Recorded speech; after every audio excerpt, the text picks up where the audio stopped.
Réflexion critique de la coalition Lamouka sur l'arrêt RCE 001-PR de la Cour constitutionnelle siégeant en matière électorale prononcé en date du 19 janvier 2019. En cause, la dynamique de l'opposition politique congolaise, sigle DO, Parti des Manderes, contre l'Union pour la démocratie et le progrès social, en abrégé UDPS Tshisekedi, Parti des Fanderes. Titre préliminaire. De l'absence de la notification de la date du prononcé.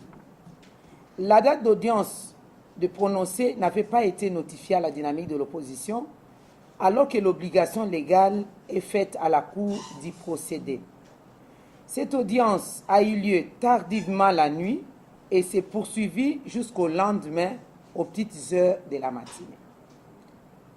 Pourquoi cette audience s'est-elle tenue à une heure aussi tardive, une heure aussi avancée, indue? La haute cour avait-elle quelque chose à cacher? Il s'est de noter que certains des avocats de la dynamique de l'opposition se sont retrouvés à cette audience de manière tout à fait fortuite. 1. De la prétendue existence de deux requêtes au dossier judiciaire RCE 001-PR. La Haute Cour, dans son arrêt, au 9e feuillet et 10e feuillet, affirme l'existence de deux requêtes venant de la dynamique de l'opposition congolaise. Elle confirme avoir déposé qu'une seule requête, la dynamique, en date du 11 janvier 2019, en l'espèce.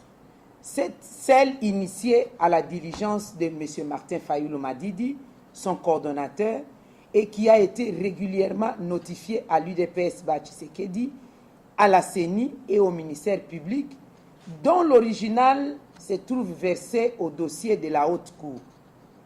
La dite requête a été enrôlée sous RCE 001-PR contre un récépissé à la même date à 15h30 par le greffier divisionnaire Lutonadio Koukala.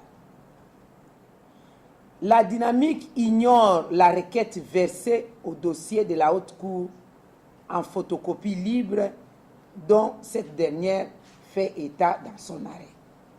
En tout état de cause, une requête en photocopie libre dépourvue de valeurs juridiques, voire la jurisprudence de l'arrêt d'IFCO, ne peut saisir aucune juridiction.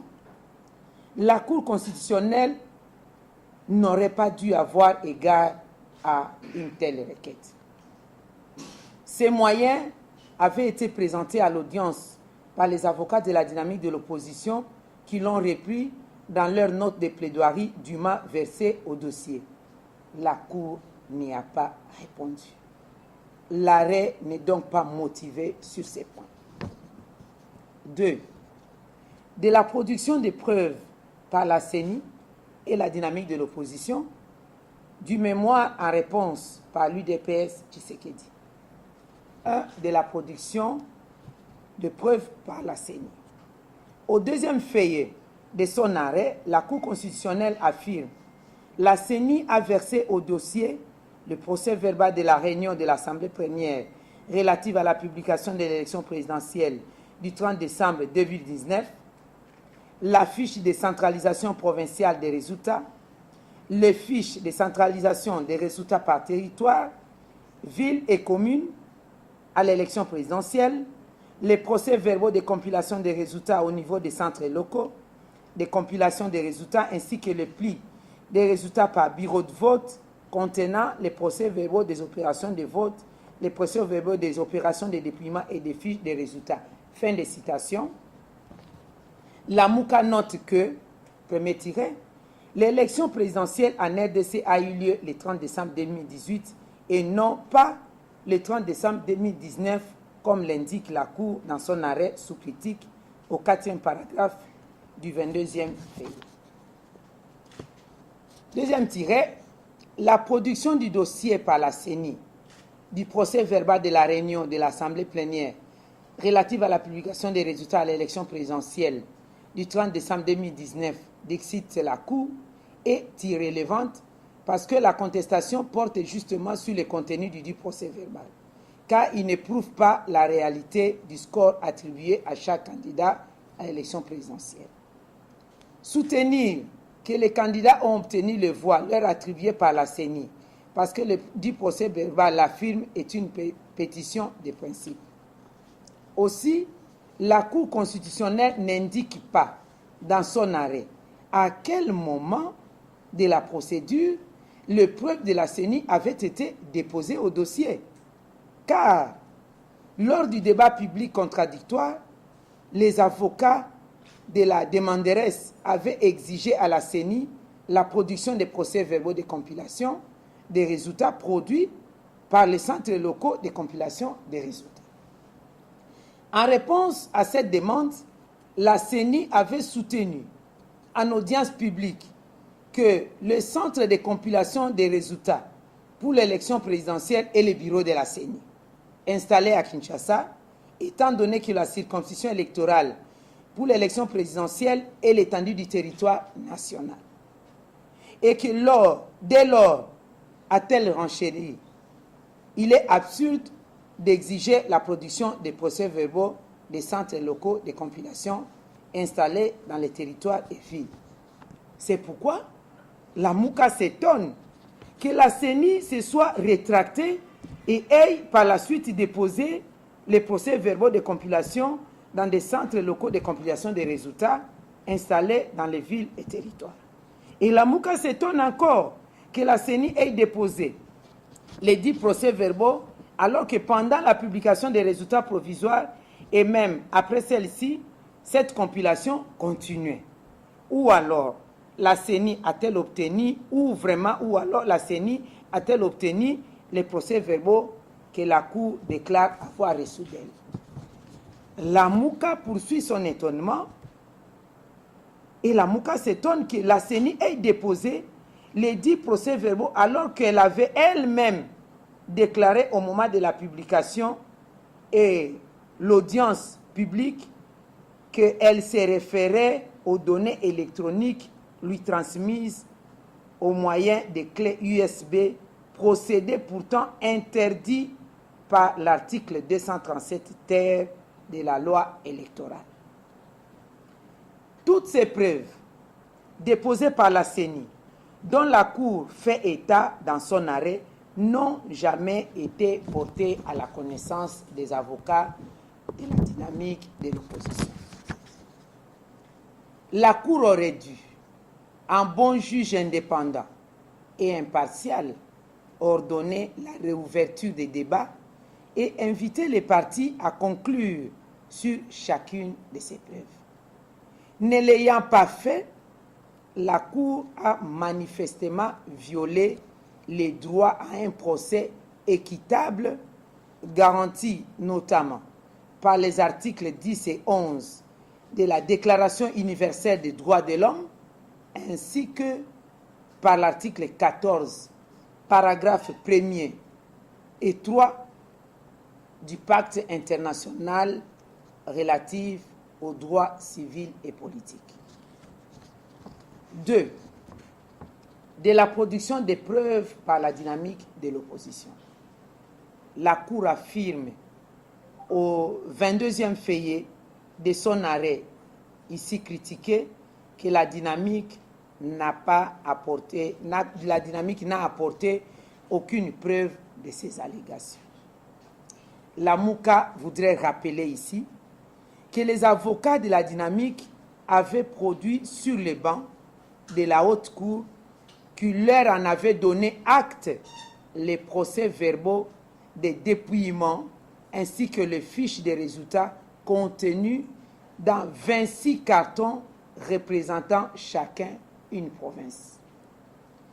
La Cour aurait dû, en bon juge indépendant et impartial, ordonner la réouverture des débats pour permettre aux autres parties au procès de prendre connaissance de ces pièces comme elle aurait dû le faire à propos des pièces déposées par la CENI.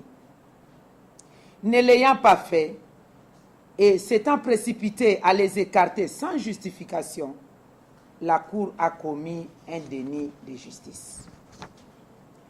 Par ailleurs, en rejetant les preuves produites par la dynamique de l'opposition, au motif que les autres partis n'ont pas eu la possibilité d'en débattre, et en considérant celles produites par la CENI, qui n'ont pas non plus été portées à la connaissance de la dynamique de l'opposition et non soumises au débat, la Cour a tout simplement violé les principes de l'égalité des armes, une des garanties du droit à un procès équitable. 3. De la non-communication du mémoire en réponse de l'UDPS. La dynamique avait appris à l'audience du 15 janvier que l'UDPS avait pris et déposé un mémoire en réponse à la requête. Pour lui permettre d'y répondre, la dynamique avait, dans sa note de plaidoirie, par courrier du 18 janvier 2019, introduit une demande de réouverture des débats à laquelle la Cour s'est abstenue de répondre. Plus grave, elle ne fait même pas mention dans son arrêt du dit mémoire en réponse. Elle n'a pas motivé sa décision quant à ça. S'agissant de l'exclusion des populations des villes de Beni et Butembo, ainsi que des territoires de Beni et Yumbi, la Cour affirme que la susdite exclusion est dictée par les impératifs sécuritaires et sanitaires et constitue ainsi un cas de force majeure. Dans sa requête, la dynamique de l'opposition avait demandé, à titre subsidiaire à la Haute Cour, de surseoir à la publication des résultats définitifs jusqu'à l'organisation des élections dans ces entités. La Cour n'a pas non plus répondu à ces moyens. Ce faisant, elle a avalisé malheureusement la modification de la circonscription électorale pour l'élection du président de la République faite unilatéralement par la CENI alors qu'elle n'en avait pas les pouvoirs. Un tel arrêt, chers compatriotes, un tel arrêt entaché de tant d'irrégularités, de violations de la Constitution et de la loi, ne peut ni être considéré comme reflétant la vérité des urnes, ni fonder la légitimité de M. Félix-Antoine Tshisekedi Tshilombo en qualité de président de la République démocratique du Congo. Malheureusement, c'est ce qui est en train de s'appliquer dans notre pays et que l'AMUCA ne peut pas, par cela, accepter, conformément à l'article 5 de la Constitution, la souveraineté revient au peuple, le peuple s'est prononcé et l'AMUCA ne peut que défendre l'option, le vote du peuple au nom de la vérité des urnes. Je vous remercie.